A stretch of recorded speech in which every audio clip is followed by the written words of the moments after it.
ಮಾನ್ವಿ ಅಬಕಾರಿ ಪೊಲೀಸರು ಕಾರ್ಯಾಚರಣೆ ನಡೆಸಿ ಮನೆಯೊಂದರಲ್ಲಿ ತಯಾರಿಸ್ತಾ ಇದ್ದ ಕಳ್ಳಭಟ್ಟಿಯನ್ನ ಜಪ್ತಿ ಮಾಡಿದ್ರು. ರಾಯಚೂರು ಜಿಲ್ಲೆ ದೇವದುರ್ಗದ ಸೀತಮ್ಮ ನಾಯಕ ತಾಂಡಾದಲ್ಲಿ 5 ಲೀಟರ್ ಕಳ್ಳಭಟ್ಟಿ ಸಾರಾಯಿ ಜಪ್ತಿ ಮಾಡಲಾಗಿದೆ.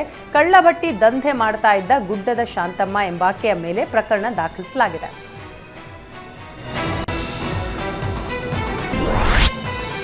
ಬೆಂಗಳೂರಿನಲ್ಲಿ ರೋಡ್ ರೇಜ್ ಪ್ರಕರಣಗಳು ಮಿತಿ ಮೀರ್ತಾ ಇದೆ. ದ್ವಿಚಕ್ರ ವಾಹನ ಸವಾರ ನಡು ರಸ್ತೆಯಲ್ಲಿ ಕಾರಿನ ಬಾನೆಟ್ ಮೇಲೇರಿ ವಿಂಡ್ ಶೀಲ್ಡ್ಗೆ ಕಾಲಿನಿಂದ ಒದ್ದಿರುವಂತಹ ಘಟನೆ ಡಿಸೆಂಬರ್ 28ರಂದು ಕೋರ್ಮಂಗಲದಲ್ಲಿ ನಡೆದಿದೆ. ಕಾರನ್ನ ಸ್ಕೂಟರ್ನಲ್ಲಿ ಬೆನ್ನು ಹತ್ತಿ ಬಂದಿರೋ ಯುವಕರು ಸಿಗ್ನಲ್ನಲ್ಲಿ ಕಾರನ್ನ ಅಡ್ಡಗಟ್ಟಿ ಪುಂಡಾಟ ಮೆಡ್ತಿದ್ದಾರೆ. ವಿಡಿಯೋ ಎಕ್ಸ್ನಲ್ಲಿ ಪೊಲೀಸರಿಗೆ ಟ್ಯಾಗ್ ಮಾಡಿ ಕ್ರಮಕ್ಕಾಗಿ ಆಗ್ರಹಿಸಿದ್ದಾರೆ. ತರಕಾರಿ ಸಾಗಿಸ್ತಾ ಇದ್ದ ವಾಹನ ಪಲ್ಟಿಯಾಗಿ ರಸ್ತೆ ತುಂಬಾ ತರಕಾರಿ ಚೆಲ್ಲಾಪಿಲ್ಲಿಯಾಗಿ ಬಿದ್ದ ಘಟನೆ ಧಾರವಾಡದ ನವನಗರದ ಆರ್ಟಿಒ ಆಫೀಸ್ ಮುಂಭಾಗ ನಡೆದಿದೆ. ಚಾಲಕನ ನಿಯಂತ್ರಣ ತಪ್ಪಿ ಮಹೀಂದ್ರ ಪಿಕಪ್ ವಾಹನ ಅಪಘಾತಕ್ಕೀಡಾಗಿದೆ. ಘಟನೆಯಲ್ಲಿ ಯಾವುದೇ ಪ್ರಾಣಹಾನಿ ಸಂಭವಿಸಿಲ್ಲ. ತಕ್ಷಣ ಸ್ಥಳಕ್ಕೆ ಭೇಟಿ ನೀಡಿದ ಸಂಚಾರಿ ಪೊಲೀಸರು ವಾಹನ ತೆರವುಗೊಳಿಸಿ ಸಂಚಾರಕ್ಕೆ ಅನುವು ಮಾಡಿಕೊಟ್ಟಿದ್ದಾರೆ. ಚಿತ್ರದುರ್ಗದ ಸುಣ್ಣದ ಫ್ಯಾಕ್ಟರಿಯ ಹೊಗೆ ಜನರ ಜೀವಕ್ಕೆ ಕಂಟಕವಾಗಿದೆ. ಜೋಗಿಮಟ್ಟಿ ರಸ್ತೆಯ ಅಗಳು ಪ್ರದೇಶದಲ್ಲಿರುವ ಸುಣ್ಣದ ಫ್ಯಾಕ್ಟರಿ ಪರಿಶೀಲನೆಯಲ್ಲಿ ಅಧಿಕಾರಿಗಳು ಬೇಜವಾಬ್ದಾರಿ ಮೆರೆದಿದ್ದಾರೆ ಅಂತ ಜನ ಆಕ್ರೋಶ ವ್ಯಕ್ತಪಡಿಸಿದ್ದಾರೆ.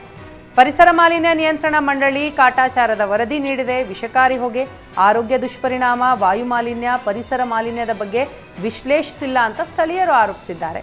ಸ್ಥಳೀಯರ ದೂರು ಹಿನ್ನೆಲೆ ಪರಿಸರ ಇಲಾಖೆಗೆ ಜಿಲ್ಲಾಡಳಿತ ವರದಿ ಕೇಳಿತ್ತು. ಆದರೆ ಪರಿಸರ ಅಧಿಕಾರಿ ಆಸಿಫ್ ಖಾನ್ ನೇತೃತ್ವದಲ್ಲಿ ನೀಡಿದ ವರದಿ ವೈಜ್ಞಾನಿಕವಾಗಿಲ್ಲ. ಕೇವಲ ಸ್ಥಳ ಹಾಗೂ ಸುಣ್ಣದ ಗುಮ್ಮಿ ಸಂಖ್ಯೆಗೆ ವರದಿ ಸೀಮಿತವಾಗಿದೆ. ಹೀಗಾಗಿ ಇನ್ನೊಂದು ಬಾರಿ ವೈಜ್ಞಾನಿಕ ಅಧ್ಯಯನ ನಡೆಸಿ ವರದಿ ನೀಡುವಂತೆ ಸ್ಥಳೀಯರು ಆಗ್ರಹಿಸಿದ್ದಾರೆ.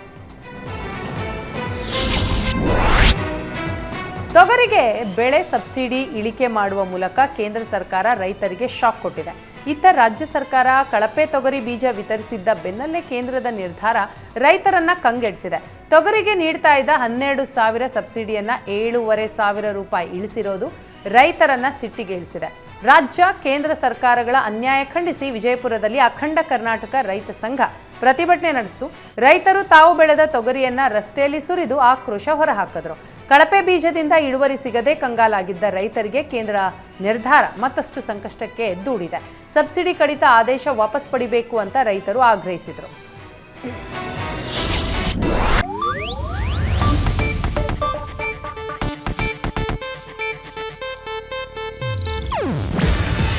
ಇದು ಏಷ್ಯಾನೆಟ್ ನ್ಯೂಸ್ ನೆಟ್ವರ್ಕ್ ಪ್ರಸ್ತುತಿ. ನೀವು ನೋಡ್ತಿದ್ದೀರಾ ಏಷ್ಯಾನೆಟ್ ಸುವರ್ಣ ನ್ಯೂಸ್.